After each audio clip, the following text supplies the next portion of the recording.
I've been called a lot of things in my life. I've been called father, pastor, husband. I've been called priest. I don't wear a collar. But the one thing that I had never been called before was the devil. That all changed last week.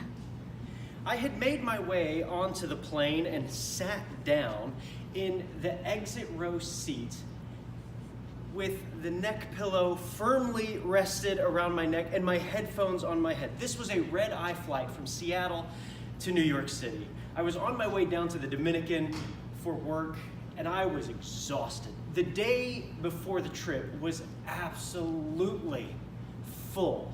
You know how when you go on a trip, even if it's for work, everything under the sun happens the day you leave? The day started super early. I was really, really tired. And I made my way onto that plane coveting sleep. Like there was no tomorrow.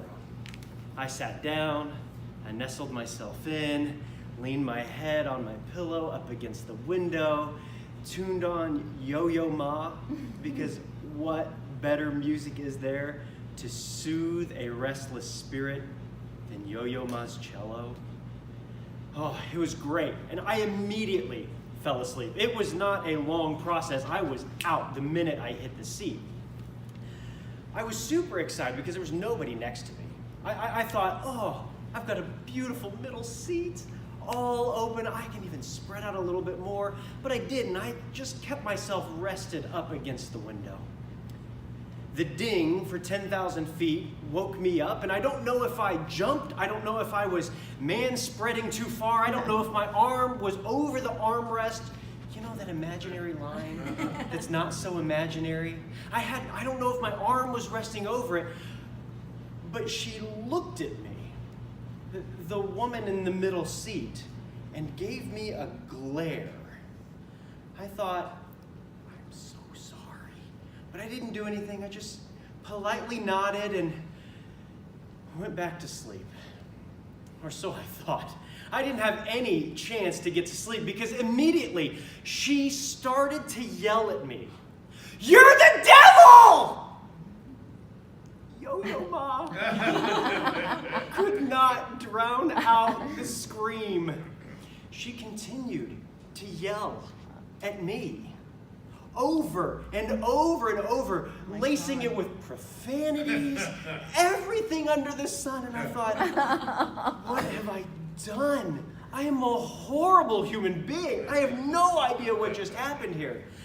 I pulled off the headphones and I looked at her and I was like, I'm sorry. And she stopped for just a moment before she began to yell at me more.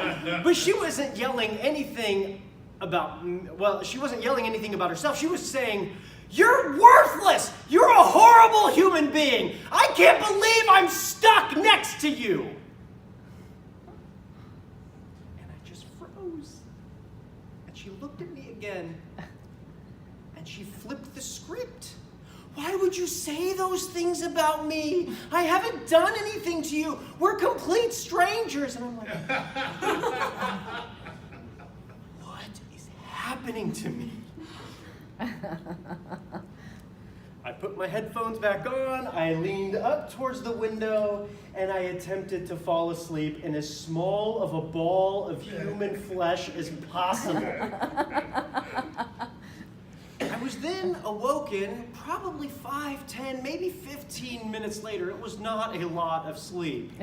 To the entire row, shifting back and forth, back and forth. And I thought, what is this?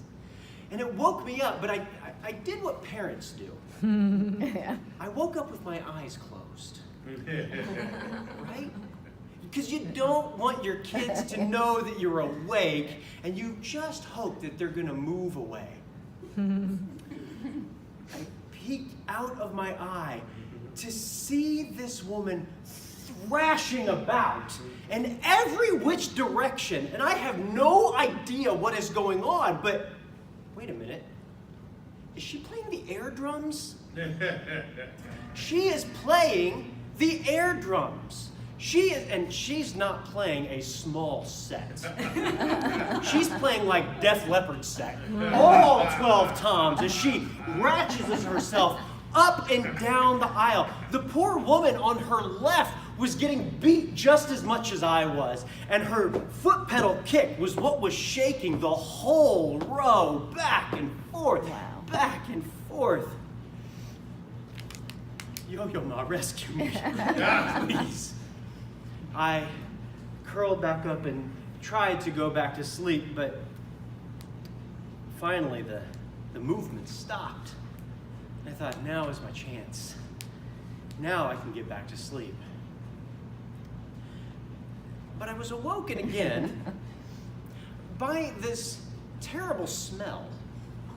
It's the smell of like alcohol and bad breath, like mixed together in this aroma.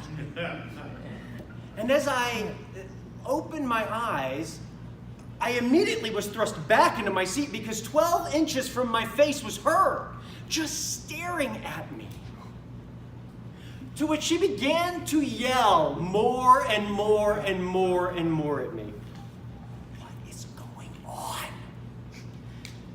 I finally just ignored her again and curled up into the seat, and she stopped.